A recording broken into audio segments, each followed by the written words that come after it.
Hello. The draft. You know it. You love it. You wish it could happen every day of the year, but it can't. Control yourself. You mustn't. You shan't.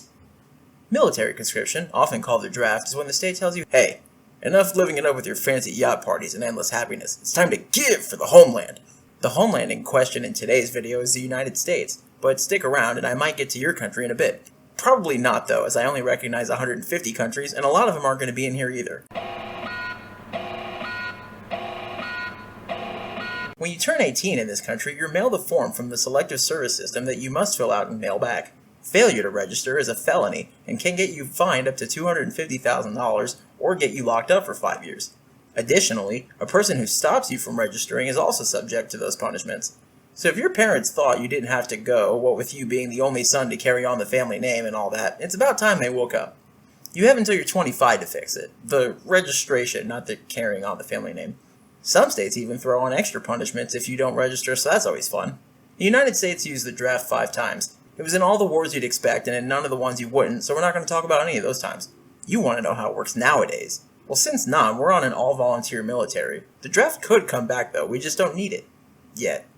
Anyway, if the time ever came, Congress and the President would both have to say yes to get the wheels turning. So assume that they did, right? Then what? Well, you did fill out that registration, right? Okay, cool. So now we all play the lottery that nobody wants to play. So if you're between 18 to 25, if they call your birthday, you get a letter in the mail saying that you've unfortunately won. If no such letter arrives, then congrats, you lost. But say that you did get the letter. Now you have to go to the local processing station in your area. There you'll be tested physically, mentally, and morally to see if you're fit for fighting. It's here you can state your case for why you shouldn't go. Now, humans are humans, and it's possible you might have a sad enough story that'll convince them that you shouldn't go, but you want to know who legit, 100% of the time, doesn't have to go. I'm sorry to say, but if you're a viewer of this channel, you're probably not on that list. If you were born female, you don't have to go. If you work in the country seasonally, you don't have to go. If you live in a prison, you're not going anywhere. If you live in a hospital, you don't have to go. If you're in the military on active duty, you technically didn't need to sign up because you're already there. And that's basically it. So, since statistically you're none of those things and you didn't give a sad enough story, they class you as fit for service and throw your name on a list where they start going down, sending people off to basic training. You might get lucky here and just never have them get that far down the list, but let's say that they did. So now you're getting sent to basic. From there you pretty much know what happens, and after training off you go into the big wide world to kill the enemy for the homeland. You might be a bit confused as to why they don't automatically filter out more people from the get-go, even things that you think would totally get you filtered. In the country unlawfully? Just came here from a war-torn nation? Dual citizen with and living in another country? You still need to sign up. Yes, really. Last son to carry on the family name? Pacifist religious leader? Drug addicted with only one foot? You still need to sign up. What makes this system fair is that the more people that sign up, the less likely anyone would individually be called to service. But let's say you aren't American. You're one of those countries who hates accurately measuring air temperature. Do all countries only draft men? No. These countries here also draft their women as well. How progressive. Everyone gets sent to the meat grinder. You also might be thinking, does every country have the draft? No.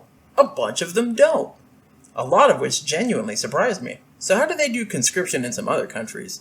In Finland, all adult males must perform up to a year of service or face 6 months imprisonment, which, damn Finland. You can go with military service or civilian service, with most people choosing the military. They also let females volunteer and about 300 sign up every year. In Greece, they enforce conscription for male citizens aged 18 to 45 for up to a year.